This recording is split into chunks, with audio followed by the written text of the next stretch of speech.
بڑے دن ہوئے میں نے یہ جملہ نہیں کہا، بڑے دن ہوئے، کسی تقریر میں بھی نہیں کہا۔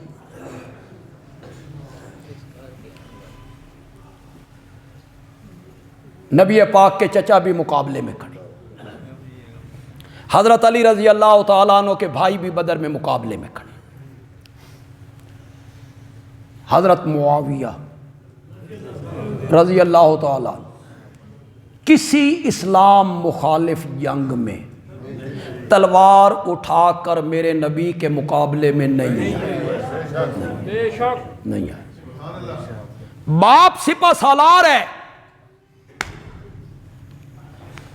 حضرت علی رضی اللہ تعالیٰ عنہ سے سال دو سال چھوٹے ہیں، ہم عمر ہیں تقریباً ان کے۔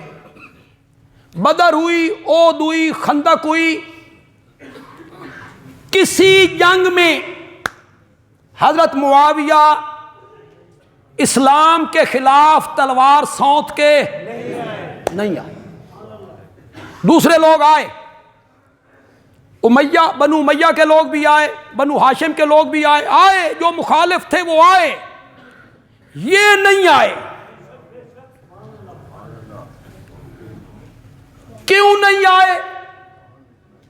جس کو بندیالوی بیان کرتا ہے، رب نے حضرت معاویہ کے ہاتھ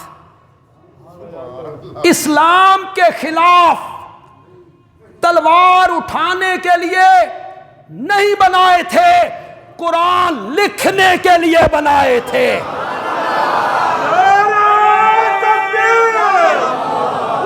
اس نے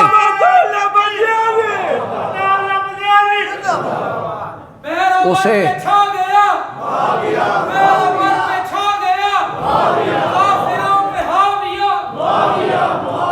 یہ سارے علاقے جن پہ آج اسلام کی حکومت ہے، ان میں سے اکثر علاقے سیدنا معاویہ نے فتح کیے تھے۔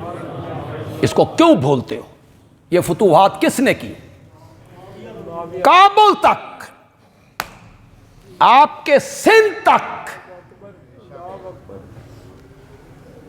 جو صحابہ کے لشکر گئے تھے، اور آگے کوئی چیز نہیں تھی، دلدل تھی۔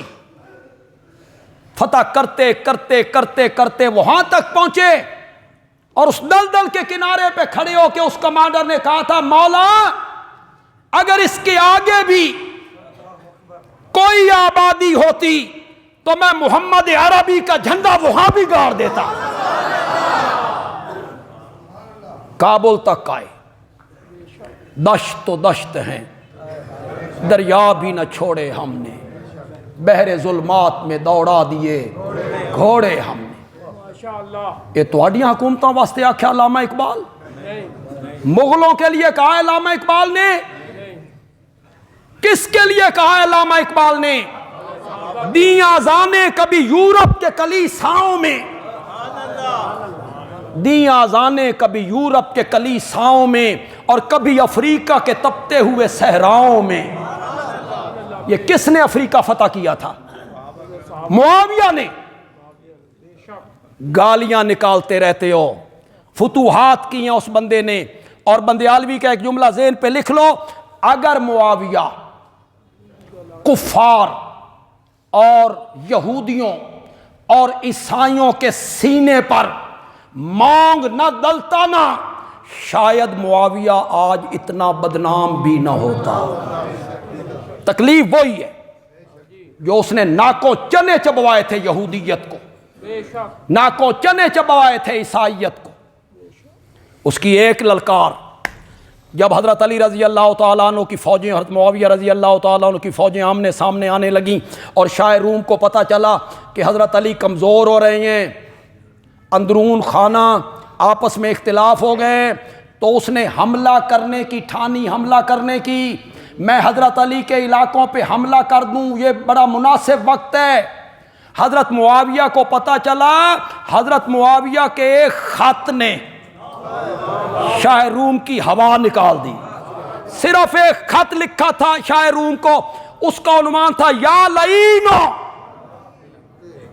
یا لعینو کا معنی تو کرو، اور لعنتی اور رومی کتے میں نے سنا ہے کہ تو حضرت علی رضی اللہ تعالیٰ عنہ کے علاقے پر حملہ کرنے کا سوچ رہا ہے، اگر تو نے ان کے علاقے پر حملہ کیا تو میں علی کی فوج کا پہلا فوجی ہوں گا جو تیرے مقابلے میں آؤں گا، میں تیرے مقابلے میں آؤں گا، ہم سلو کریں گے، ہم اکٹھے مل کر تیرا مقابلہ کریں گے۔ یوں ہی گالیاں نکالتے رہتے، یوں ہی کہانیاں جوڑتے رہتے ہو، بیعت نہیں کی، لشکر لے کے آئے، باغی تھے، تاغی تھے، انا للہ، تاریخ کے بلبوتے پر فلاں راوی یوں کہتے ہیں، تیرے راوی نو میں سٹاں دریائے راوی چ، راوی تیرا راوی کون ہے؟ جو صحابہ پہ تبرہ کرتا ہے؟ تیرا راوی کون ہے؟ جو معاویہ کے سفید اجلے کپڑوں پر چھینٹے ڈالتا ہے؟ تیرے راوی کو میں نہیں مانتا۔ اگلا جملہ، تیرے راوی کو میں نہیں مانتا جو ان راویوں پر تنقید کرتا ہے جن راویوں کے ذریعے ہمیں قرآن پہنچا ہے، جن راویوں کے ذریعے ہمیں نبی کے فرمان پہنچے ہیں، جن راویوں کے ذریعے ہمیں دین پہنچا ہے، شریعت کے احکام پہنچے ہیں، ارکان پہنچے ہیں، جن راویوں نے آدھی دنیا کو فتح کر کے اس پر محمد عربی کا جھنڈا گاڑ دیا تھا۔ تیرا راوی کون ہے؟ جو کمرے میں بیٹھ کے روایتیں کرتا رہتا ہے، بے سروپا، جس کی سند کوئی نہیں،